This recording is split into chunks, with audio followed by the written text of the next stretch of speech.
Well, hey everybody, this is Chris DiFurio with Keys to the Shop. Welcome to another edition of Shift Break. Today's episode is brought to you by La Marzocco, who has been creating espresso machines by hand in Florence since 1927. A few words come to mind: quality, dependability, innovation, beauty. Probably could go on from there, but chances are really good some of the best coffee you've ever had in your life has come off of La Marzocco espresso machine. Their dedication to innovation is seen in machines like the KB90 espresso machine with straight-in locking portafilters for ergonomics, scales in the drip tray for accuracy of extraction. Then you've got the auto flush feature, which improves workflow and cleanliness. Just one of many examples of machines that will fit the needs of your business model and your cafe and your size, whatever exactly. Reach out to one of their salespeople today to have them set you up with the right equipment for you.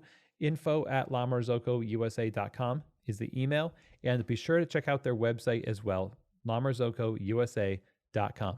Today's episode is also brought to you by Espressly, who's creating custom branded mobile apps for coffee shops who want to extend to their customers the convenience of mobile ordering while at the same time allowing them to have that culture and that feel that they're used to in your coffee shop that helps that connection. You're not just a dot on a map with Espressly. They want coffee, they open your app, they see your menu, your logo. It's all right there. It's a wonderful tool. So it's a no-risk model also with Espressly. There's no setup or development fees. You get a drive-through payment scanner, receipts and label printing capabilities. All of the data is stored in the app, and it integrates with some of the world's best payment processing systems, including Square. So really, it's a great thing to look into for your shop. I encourage you to do so. Check them out today and have them get started over at espressly.co. That's espressly.co. Okay, everybody. Well, today I wanted to talk to you about how to develop your standards for your cafe. And the reason why I started thinking about this was basically because we have been going through this season of competitions and looking to the greater world stage for what is new, what is trending, what is the edge of coffee. And we automatically think in terms of if it's the best in the world, which, surely we should be the best in the world if we're going to do this, then it's going to be something that we need to invest into.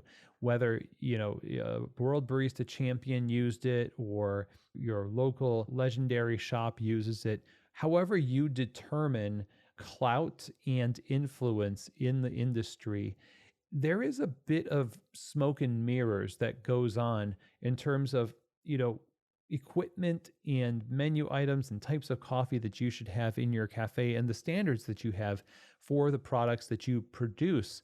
And I'm not here to tell you that there is no relevancy to the world stage and these competitions, just as much as I wouldn't say that techniques used in chocolate sculpting competitions don't have relevancy for what you get during your anniversary dinner at a local restaurant. There is a kind of a trickle down, I'm sure, of how blowtorch technology has been inspired by, professional demands of high-end pastry chefs, and other things like that. The same could be said about, competition level coffee and cup of excellence competitions and barista competitions and latte art and that kind of thing. And I say all this because it can be confusing for the average entrepreneur to try to determine the starting menu for their cafe and the kind of standards they should have for their coffee. If they are plugged into the greater community, they get a lot of conflicting messages. Or am I supposed to do traditional Italian? Am I supposed to do Nordic roast? Am I supposed to do long espresso shots that are like, almost like cups of coffee? Am I supposed to do ristretto and that kind of stuff? There's all sorts of decisions that you need to make. And how you develop your standards has to start first with your customers. Now, I understand your customers, classic expression, customers don't know what they like, but they like what they know, right? But at the same time, we cannot just automatically assume that the customer is just never right because we don't want to embrace the idea that the customer is always right. Those are two extremes. The customer has wisdom in what they want. They desire a certain kind of flavor profile, and it may not be as specific as saying they want a very specific flavor, That's why I say profile. They want a kind of experience, a category of experience. And if you're not paying attention primarily to your community and the work that's been done potentially by other coffee shops to develop the taste that people have for coffee, and you only get your information from sources outside your community, and what's going to happen, likely to happen, I think, is you're going to miss them and they're going to miss you. They're going to try it out. They're going to be too polite to say anything. And of course, there are people who are just not polite at all and they'll just put it on Yelp. But by and large, every time you see a bad review about your coffee on Yelp, you could be sure that there's probably a lot more people that didn't like your coffee that just don't say anything about it. The same is true about your atmosphere and your service. They don't say anything about it. In fact, they might even lower their standards because they just want to support your business. Not something that you want to gloat in necessarily, but I always assume that, if somebody is going to have a bad time at my place, they probably are not going to broach the topic because people don't want to generally start drama. It's always the loudest and the fewest that try to do that. So what I think we need to do is make a study of people, study the tastes of the people around you, and determine that whatever you do draw in terms of inspiration from the outside world of competitions and the highest levels of coffee quality, take it with a grain of salt and see if it translates into something that you can do with your community, and be patient with it. It may not be that your community is ready for crazy processing, anaerobic fermentations and all this other stuff that's happening right now. It may not even be that your community is ready for single origin espresso or complex signature drinks that cost $15 a pop. Now, you might actually feel super professional and awesome about that. Like, it is an amazing looking Instagram account and a bunch of people who are just like patting themselves on the back for accomplishing something that is world class. This is a world class experience right here in our small town. Imagine that. But guess what? They keep going to that one drive-through, and I don't know why. They keep going to that one shop that we don't like and we know is not as good as us because we've been to the shows, we've cupped, and we have standards, and we got training, we hired people. Why aren't people liking what we do? It's because we didn't make a study of the people that we are serving. We made a study of what we are serving only. You need to do both. You need to know coffee, but you probably need to know more about people than coffee, in my opinion, in order to make it in coffee. And the coffee can be tweaked over time, right?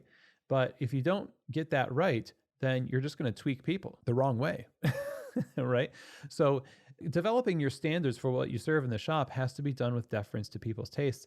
And of course, the reverse of this is true also. Not every person's opinion about what you serve in your coffee shop has to be immediately attended to hand and foot, as though if you don't get that thing, then your coffee shop will go out of business. Somebody could be really perturbed that you don't do bulletproof coffee. And you might have a late night conversation with your business partner or spouse or whoever talking about, I don't know. I'm really, what's wrong? I was thinking about bulletproof coffee. This person keeps talking about how they would really come here a lot, but just don't have bulletproof coffee.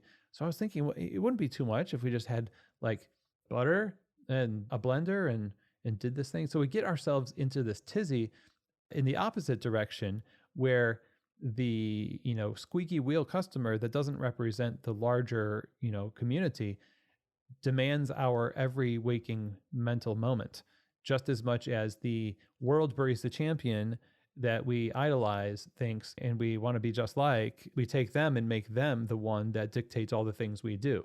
Both of those are absolutely stupid, unless it makes sense. So you have to make it make sense first and realize that you, like me, have been raised to respond in a Pavlovian sense to stimuli of varying kinds, of media, of marketing, of commercials. We feel the emotional pull, and we can't deny it because we can feel it. But it's necessary for us to come at this with some objectivity, some balance, slow the roll. And of course, have high standards for yourself according to what you've created for the person that matters the most in this equation. In this sense, the community and the innovations and everything else that happens in coffee is a tool to serve that end. The idea that you have gram scales now is wonderful because even if you're serving a dark roast coffee, a scale can help you do that better. Flow meters on your espresso machine will help you eliminate variables for extraction precision for lots of different types of drinks, both light and dark and blends and foofy drinks and super, furrowed brow serious drinks and that kind of stuff. The technology can be just agnostic. It needs to be a servant to create more success according to what you've decided to serve your community based on your knowledge of them. And I've seen this all the time. If you wanted to introduce some other things to the menu, especially as you become more excited about the industry, people will learn to trust you. People will learn that you're there to serve them and they'll give it a shot. Literally. They will give it a shot if they know you are for them primarily. But if you're coming in there like, y'all don't know good coffee, but we're here to save you, good luck. That's not going to work. And that's not the kind of standard that you need to set. And no matter how good your training is and how stringent your standards are, you're basically just barking up the wrong tree. So that's what I wanted to share with you today. I hope that that makes sense and it's helpful to you as you navigate the waters of creating standards and deciding who gets to speak into what you do in your coffee shop and how you should feel about what you're serving. Personally, I'm always going to default to your community. And I find it rather distasteful to think about the idea that any bar would be built around the worry that we wouldn't measure up to the standards of far flung places of people we don't know versus the ones that we do. So, anyway, hope that makes sense. Thanks very much for listening, everybody. Be sure to share these episodes and subscribe to the show. And I will see you here next week on another edition of Shift Break, from Keys to the Shop.